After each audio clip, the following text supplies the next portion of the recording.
Hey guys, this is Ed Baldwin, and we're here with another Nail It podcast. And we have a very, very special guest today, Fred from IBHS Fortified. Very, very excited to hear what he has to say. He's a guy I know very well. He has a ton of expertise around wind and home hardening. So let's kick this thing off. Fred, tell us a little bit about what you do at Fortified and how Fortified is zeroing in on wind and its impact on homes. Hey, it's great to be here. Thanks to you, Ed, and to Tim for giving us the opportunity. Fortified is a program of the Insurance Institute for Business and Home Safety. We're a nonprofit insurance trade association, and all we do is research around what causes damage in four principal hazards: wind, hurricanes, wind-driven rain, hail, and wildfire. And so we have a big giant research center up in South Carolina where we have a full-size wind tunnel, and we can build full-size houses in there, 105 fans, 130 miles apiece, or 130 miles an hour in wind that we can generate, 8 inches of rain. And that really gives us a unique perspective to see, how does the house as a system perform? And when it has challenges or it has areas of failure, to design solutions to that. And that's where Fortified fits in. Fortified is how we activate that research that we're doing. We put it into bite-sized pieces that folks can understand and actually apply to their re-roofing project or to their new home construction and get really good performance, not for a tremendous amount of cost, but it's a way to focus the investment that you're going to make. So, over the years, where have you seen kind of the positive impacts of home hardening, and especially after a wind event over the last couple of years? Where have we really seen that?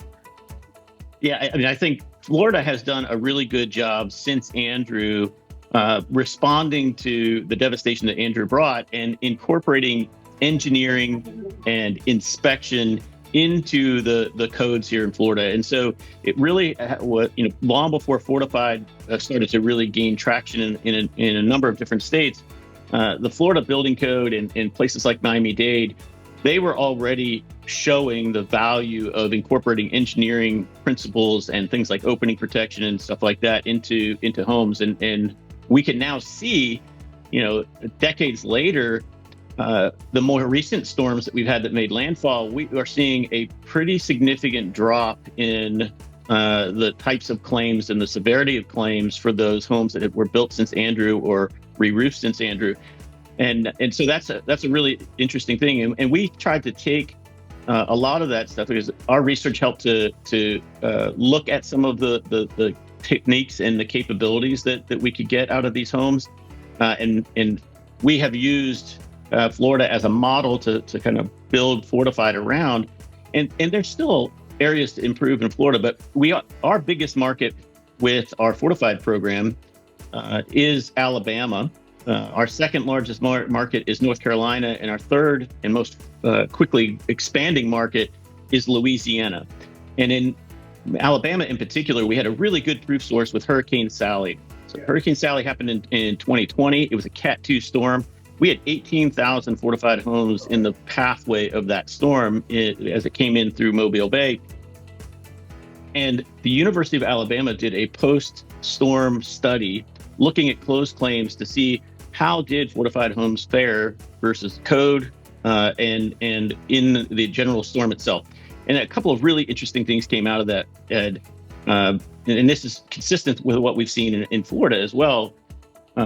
One, when a fortified home was 70% less likely to have to file a claim during Sally as a result of being fortified.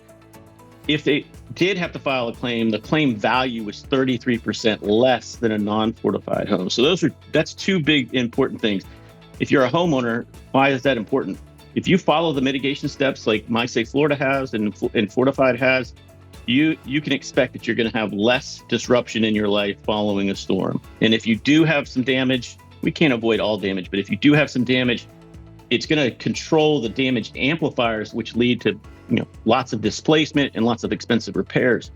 The other thing that was really telling about that study was that there was an opportunity to compare homes that were built to a code that looks a lot like Fortified The coastal counties in Alabama had adopted fortified into their code.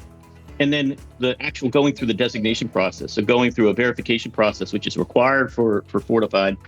And it found that homes that were actually designated by going through the fortified process performed 50% better than their code, fortified code like peers.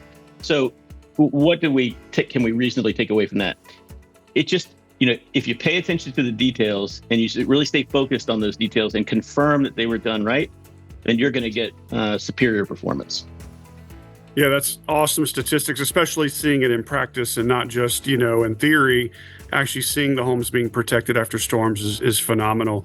So for homeowners that want to go into the next step, especially in states like Florida that have a grant program, what advice would you give to homeowners around, maybe starting the process of applying for a grant and how that can benefit them?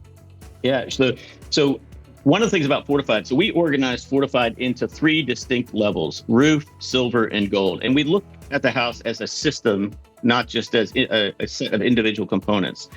And our research, we did that intentionally because our research set shows very consistently that when wind attacks, and there's going to be damage to a home, it's almost always going to originate with the roof. So if we get the roof right, we can cut insured losses. We can cut disruption for homeowners.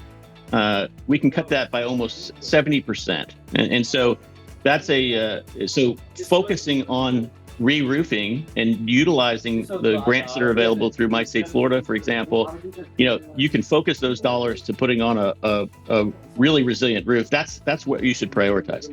If you already have a resilient roof and it, hopefully it's fortified, but if it's not, if you already have a newer built roof that's built to the code, the next area you should focus your resources and it is on things like opening protection. We have a silver level that includes opening protection. We look at how attached structures like carports and porches are attached to the house, things like that. And when wind attacks, it's looking for where are the weak points. And that old adage that a chain is only as strong as its weakest link, that really holds true when it comes to wind events and the performance of your home. So looking at opening protection, looking at how the home has developed a load path when it comes to porches and carports, that's the next best place to invest some money. Since the grant program most often applies to existing homes, one of the other things that you can potentially look at is something like your garage door and roof to wall connections. So making sure that you have the structure of your roof anchored securely to the walls. And we have found through our research that for homes that are experiencing high wind events, if their garage door stays intact, then they can reduce the potential for structural roof damage by over 90%. So really focusing on that garage door. And where does that become important? That becomes important in places away from the windborne debris regions out on the perimeters of Florida and as you go into the interior parts of Florida. Awesome.